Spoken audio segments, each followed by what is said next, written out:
we have Maura McDermott from Newsday, who's been kind enough to give us a call, and we're going to talk about this story about Long Island property taxes rank among the highest in the U.S. Hello, Maura. Hello. Thank you very much for having me on, Bill. Oh, thank you for being on. We love to talk to the Newsday reporters. We like you guys. We like you, too. You know what's going on.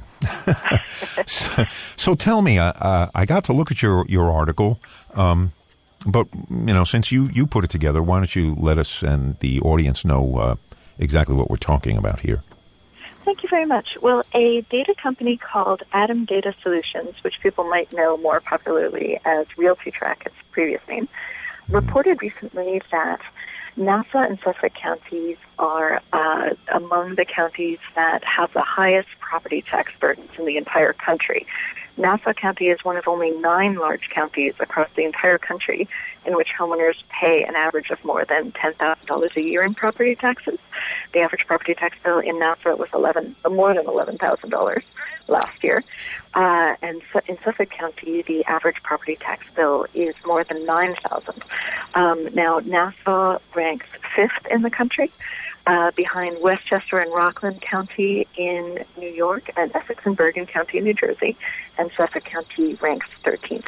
And as Long Island homeowners know, it's very difficult to afford those property tax payments, and people have a really hard time with that. So this is something that did generate a lot of interest and a lot of comments among our readers. Oh, I'm sure it did. I was curious. I had read somewhere the way they figure out our property tax. Is that different than the rest of the country? Well, it depends. In Nassau County, it's a county-wide assessment system. And as Newsday has been reporting, as some of my Newsday colleagues have been reporting, this is a situation that has generated a lot of complications over the last few years, rather. And it's a situation in which those who appeal their property taxes and those who don't appeal end up with starkly divergent property bills. So that has led to a record number of property tax appeals this year.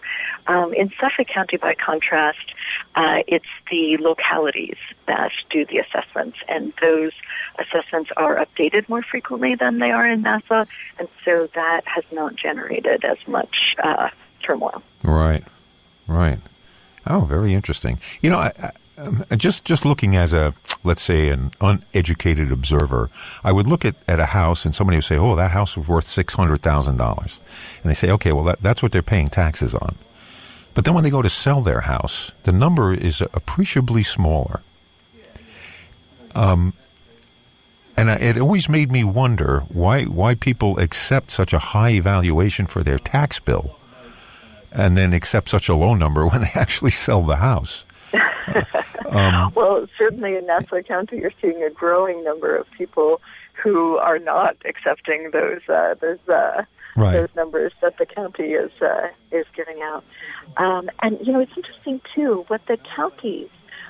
When you go to the counties and you ask them about the property tax bills, what they say is that a very large portion of the homeowners' property tax bills have to do with school taxes.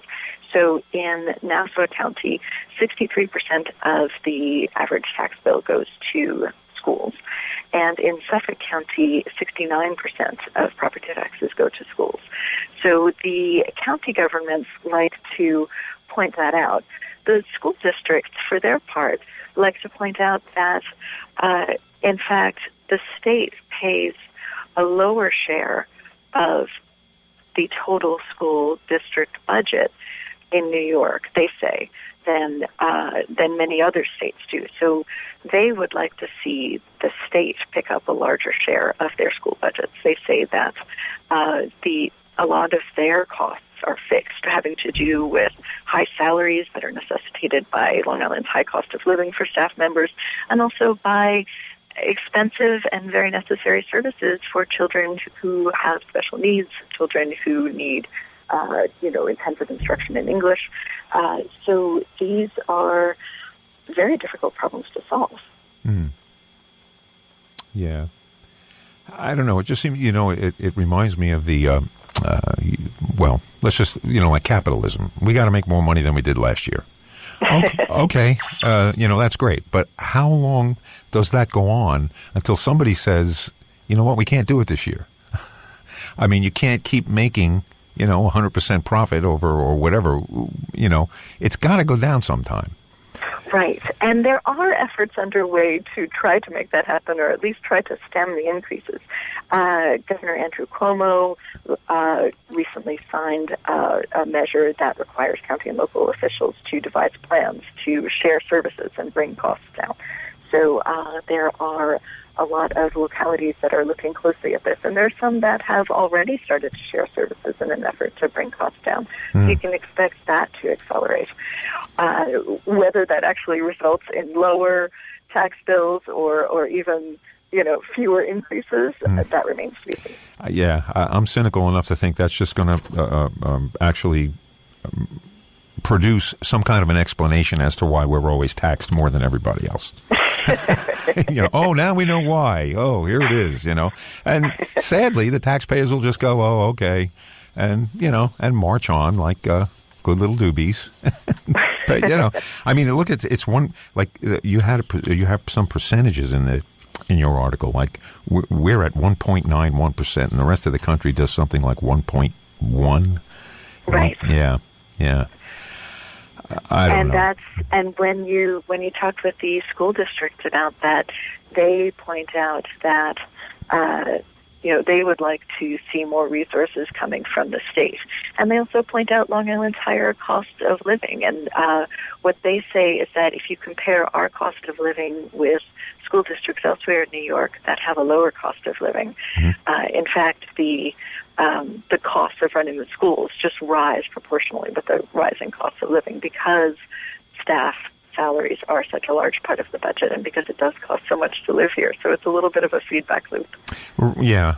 Well, and also having, and I don't, I was a union guy for a long time. I have no real complaints against unions, certainly when they're working the way they're supposed to. But because of the cost of living here, of all the teachers and all the people who work for the schools, actually that was transferred to their salary. So they got cost of living increases where a lot of others didn't. Right. Well, I don't know, but this all goes, it's all one big convoluted mess because they're with what I perceive to be attacks on the school systems. The thing about school budgets, though, is if a school budget fails, it's like it's automatically reintroduced with a 20% plus on it, so that eventually they know it's going to pass. It's like it's a game. Everybody gets together and they all, okay, we're going to vote it down. Oh, good for us. And the next day's paper, okay, here's your new choice. And I really think that that's what it comes down to. I think all of us should start looking at this illusion of choice that we have. Because I can go to Dunkin' Donuts and get 52 kinds of donuts. I can go to Starbucks and get 82 kinds of latte. But when it comes to, let's just say, presidential candidates, for example, that's what I got to pick from. It's the illusion of choice. When it matters, you get none. When it doesn't matter, hey, we got all kinds of options. Take your pick. I don't know. It'll be interesting to follow, and I guess you're going to follow this, with future stories. Absolutely. I'll be following it, and my colleagues will be following it. We'll especially be following the Nassau County property tax system and what kind of measures might be taken to address those disparities that my colleague Matt Clark has been reporting on, where you have the people who appeal their taxes. You have those people ending up paying so much less than the people who don't appeal.